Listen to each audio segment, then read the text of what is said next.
Now, Pavarotti was a good friend. Hello, welcome to The Revealing. I'm your host, Pavarotti, here to discuss the Idaho 4 case. As a disclaimer, this channel, it's for entertainment purposes. These are my opinions, and I'm not here to slander anyone. In this episode, I do intend to speculate.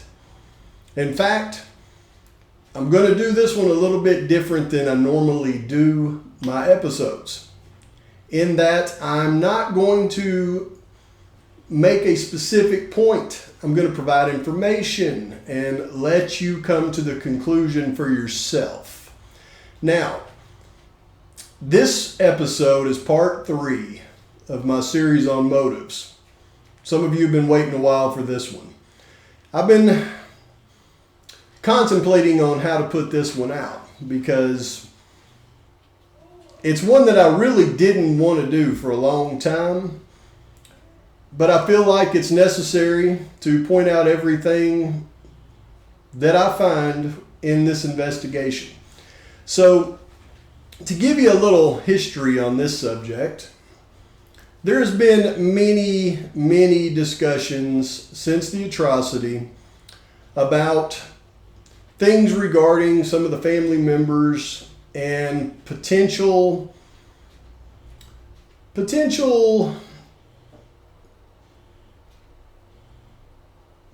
consorting with nefarious individuals.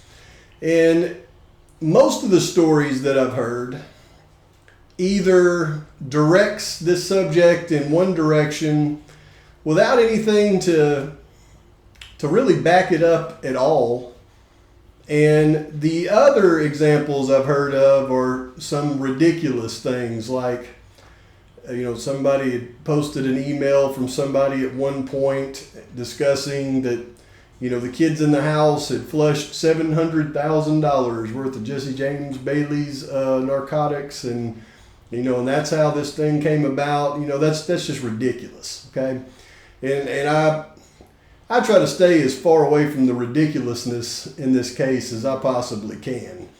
Anytime I hear, and I'll just say it, anytime I hear about the victims in the case being unalive somewhere other than the house, folks, that's ridiculous, okay? The evidence, it's just ridiculous. Or Jack D, the 85-pound ex-boyfriend, being the unaliver, freaking ridiculous. Okay, the frat boys on steroids, folks, ridiculous. Because they all fall apart if you apply common sense, number one, but it also falls apart when you apply the things that we know about the crime. And there's no way around this one, okay? This crime, just like law enforcement said in the beginning, it was a targeted attack. They didn't say it was a targeted atrocity. It was a targeted unaliving. This is a targeted attack. Because that's what it was. It was something that happened inside of 10 minutes. 4 people being unalive with a knife.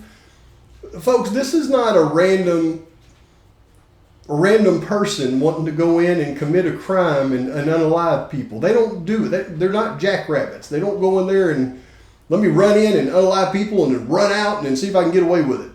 That's ridiculous. Okay? That's all this stuff that we're talking about is ridiculous. Okay? People went into this house. It was a targeted attack. They had targets in mind. They went into the house and they did what they did to those targets. And then they got out of there in a very, very clear way and with purpose and with planning. So there's no way around that. There's no other way this could have happened. There's no other reason this could have happened. So now we got to figure out not only who the perpetrators are.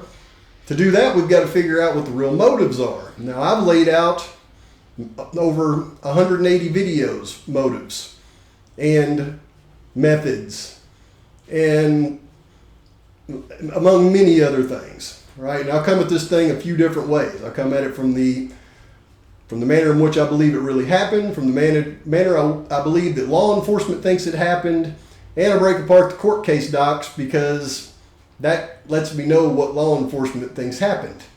All right, and I believe they were close to the same thing, but being completely different things altogether. So, when I heard all of these tales in the beginning, they all fell short.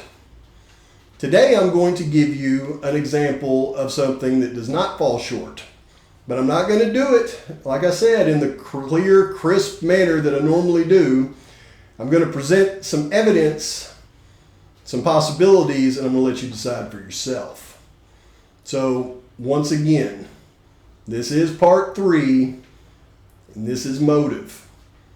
Let's determine, is this a possible motive for this atrocity? Let's get going. The first thing we have to discuss is multi-level marketing. Multi-level marketing has been around for a long time, and it's known to a lot of people as a pyramid scheme. But it's basically a sales strategy where you sell products or you sell other people the ability to sell the products, and then it just continues on and on. But there's certain aspects of multi-level marketing that I think we need to discuss. Multi-level marketing, it's been around for a long time. The thing about it is, if you have an individual, and I've seen it many times over, if they get involved in multi-level marketing, it is a way for an entrepreneurial individual to really buy in on a concept and then want to push that concept to basically anybody that they meet.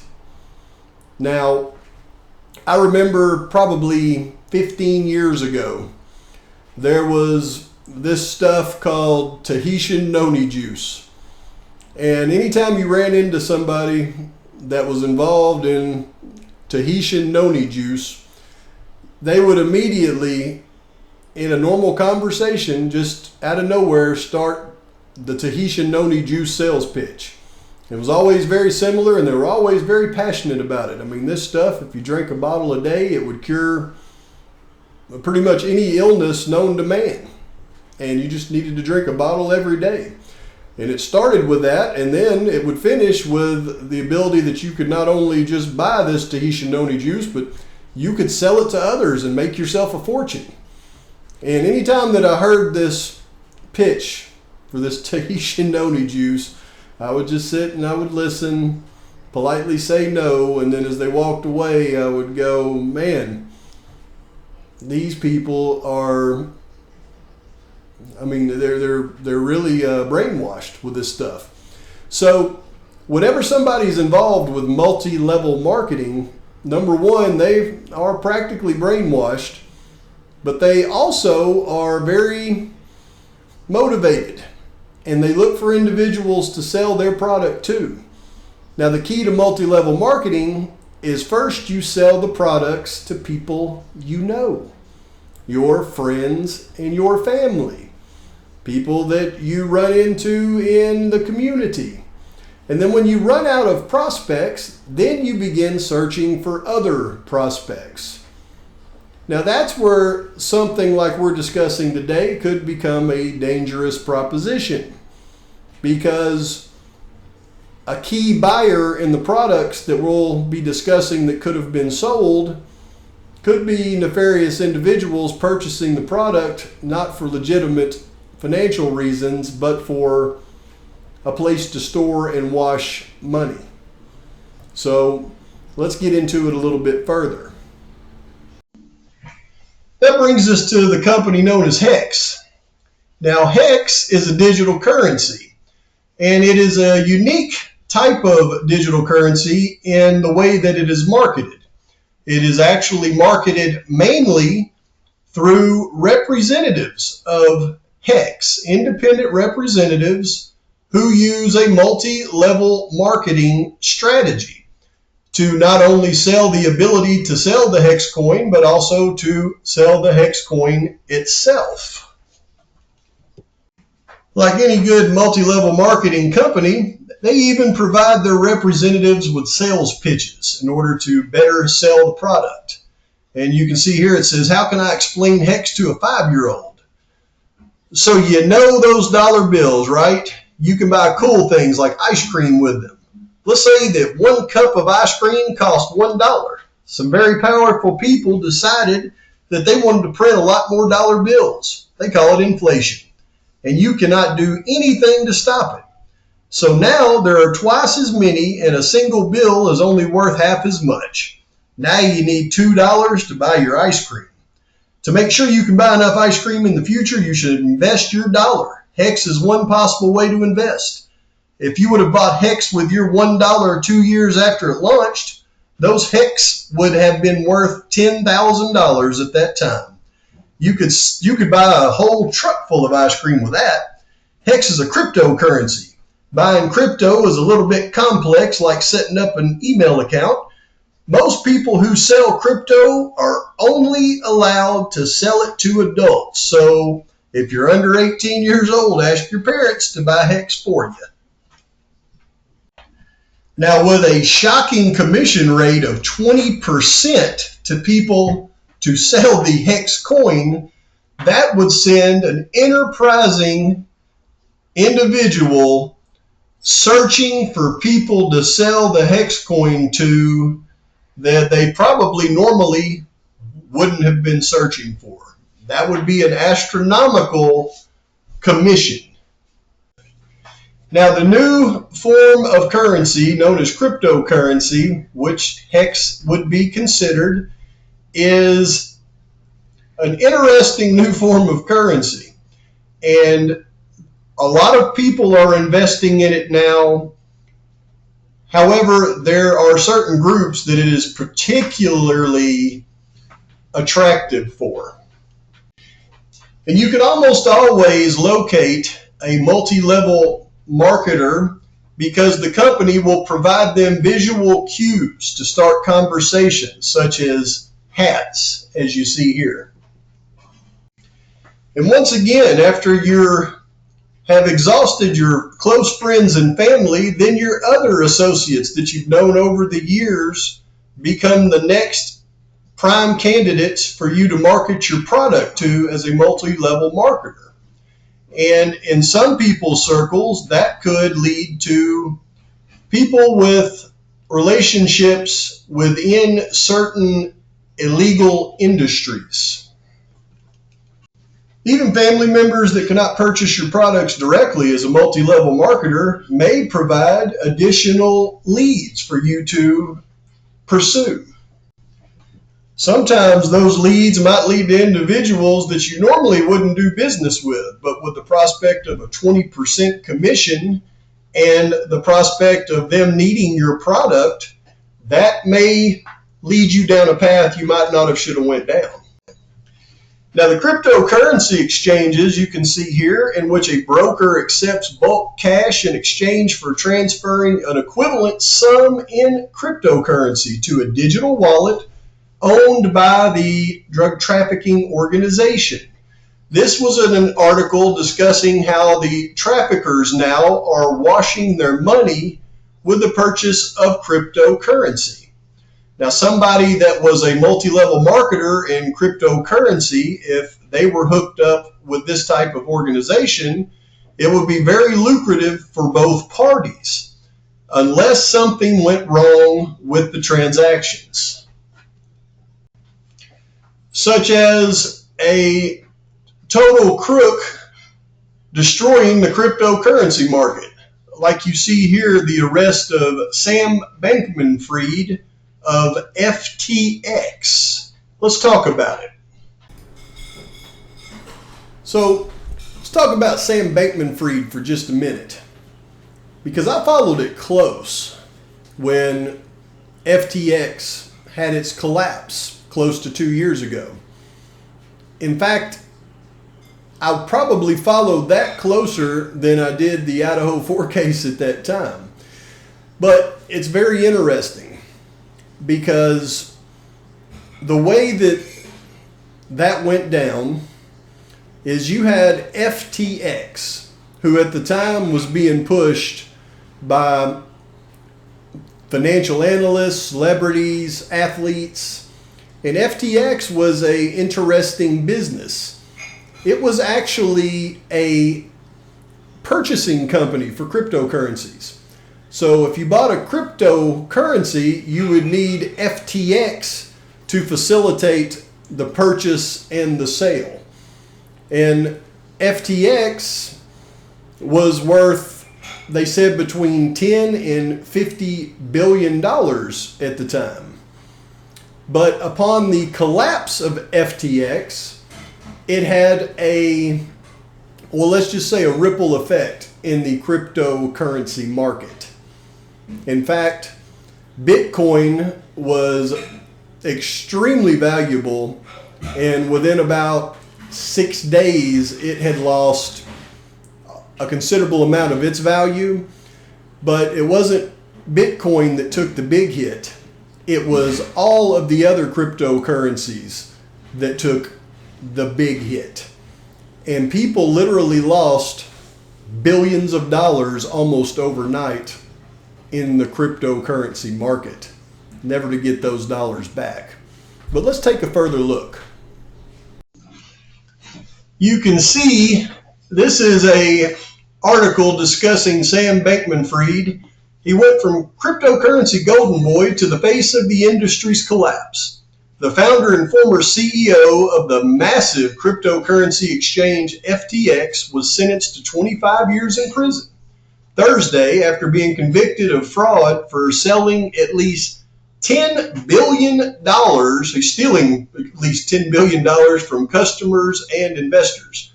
The collapse of one of the largest crypto exchanges in the world shook the digital currency world and sent prices plunging. And here's a timeline of how it happened. Now, folks, this is where things, I think, get interesting. You can see November 2nd, 2022, CoinDesk reports Alameda Research, Bankman-Fried's cryptocurrency trading firm, holds a large amount of FTT, a token issued by FTX, suggesting the finances of the two are intertwined, and Alameda faces a cash crunch. A report spooks participants in the crypto market. Then on November 6th, rival cryptocurrency exchange Binance announces that the firm plans to sell all its holdings in FTT. The price of FTT tanks.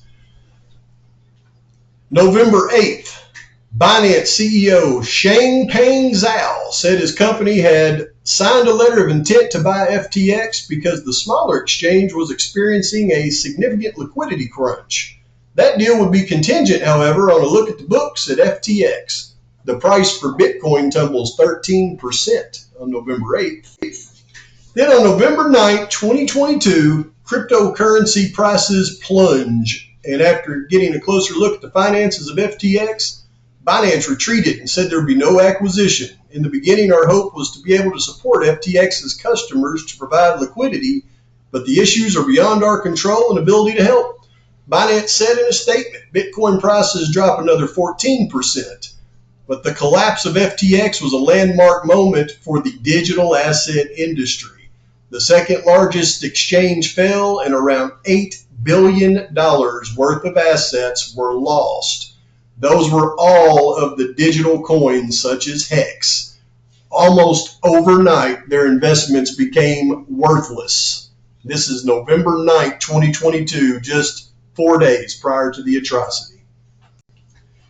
Now, trying to explain to people such as this that it was just a bad investment and you lost your money overnight and it's the bank's faults probably isn't going to go very far. They're going to come after not the company who lost their money, but the people who got them to invest in the company that lost their money.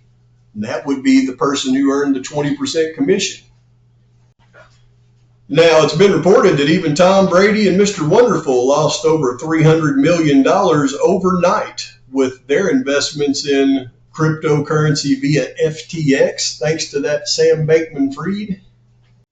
But is it possible that the actual multi-level marketing sales reps, boots on the ground, lost a lot more than money in the fall of FTX? He could sign a waiver form so that they could investigate something that was male related. Means of death don't match. Vanny's and Kaylee's cause of death, it does not match based on the autopsy report. They don't match. We would indicate that one of them. He doesn't have to go up the steps.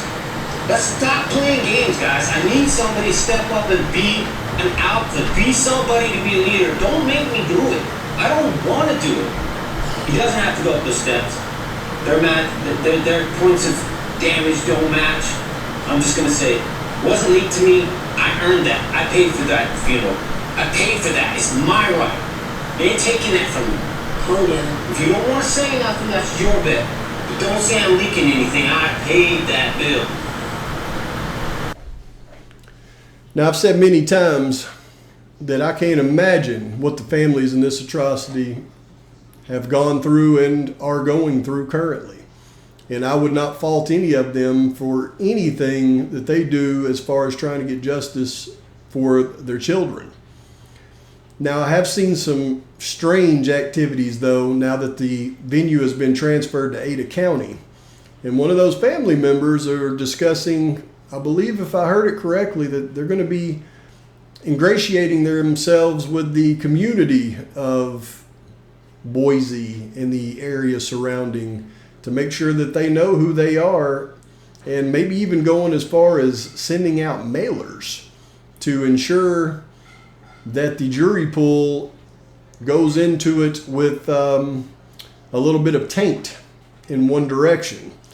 Now that is going beyond getting justice, I believe, for your child if you're trying to stack the deck against the guy that's accused of doing the actual unaliving.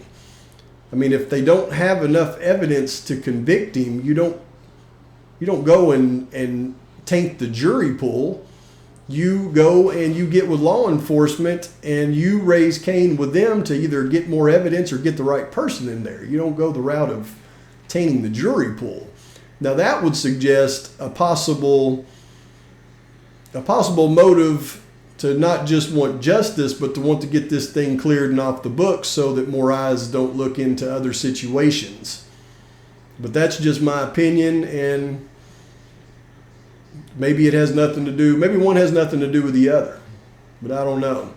But when we talk about this case now, I believe in my 3-part series, I have laid out a considerable amount of receipts that shows motive for 3 of the individuals in this atrocity. In a follow-up video, we'll call it part B of part 1 through 3, I'm going to show you one more aspect of this that ties all 3 of the motives that I have presented in this 3-part series together, and how it could have all come together based on all 3 of those motives to put the wheels in motion for this thing to have happened. And I actually believe that it did happen that way. All evidence points to it. But I'm going to leave it, once again, up to you to decide based on what I've presented to you today, whether you believe this is a possible aspect of motive in this case or not. But please like and subscribe to the channel. Post your comments, your thoughts, criticisms. Until next time, Pavarotti's out.